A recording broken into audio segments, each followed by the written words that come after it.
Itinuturing na mahalaga sa kasaysayan ng bansa ang All Bilibid Prison o Cárcel y Presidio Correccional na mas kilala ngayon na New Bilibid Prison Building sa Muntinlupa City dahil 1865 pa ito naitayo. May ilang bahagi rin sa loob ng NBP compound ang kasama sa nais maipreserba ng Bureau of Corrections of Bucor gaya ng Jamboree Lake, Japanese Cemetery at Museum. Kung kaya't nitong Martes, May 21, lumagda sa isang Memorandum of Agreement ang Bucor at Muntinlupa City Local Government Unit para mapreserba ang mga ito. Para sa amin kasi, bahagi ito sa history ng Muntinlupa and yung cultural impact nito sa amin ay karapat-dapat na pangalagaan. So alam namin may darating na development din dito sa NBP reservation. So hiningi namin ang kanilang cooperation at pumayag naman sila. And we are thankful to them na nakikiisa sila dito sa intention namin.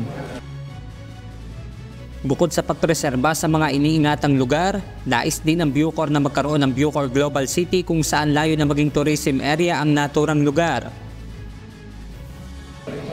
Pag dinevelop natin ito like a new Bucor Global City, baka matabunan yan kung walang historical marker. So as early as now, we want it to be put on record that these things, these locations, these sites are cultural and historical sites that will not be affected by any development in Bucor. Upang mapagandaan ang Bucor Global City, unti-unti na ang ginagawang paglilipat ng Bureau of Corrections sa mga PDL. Oo, lahat ng PDL lilipat natin, but this will be a reception area.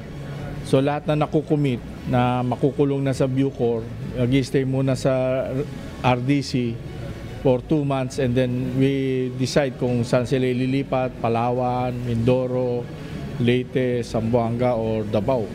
Wala pang ibinibigay na detalye ang Bucor kung magkano ang halagang magagastos sa naturang proyekto. Wala pa rin anilang investor na nagpapahiwatig sa kanila sa gagawing pagpapaganda sa Bucor. Ngunit target ng Bucor na ngayong taon ay mapatituluhan na ang naturang lugar.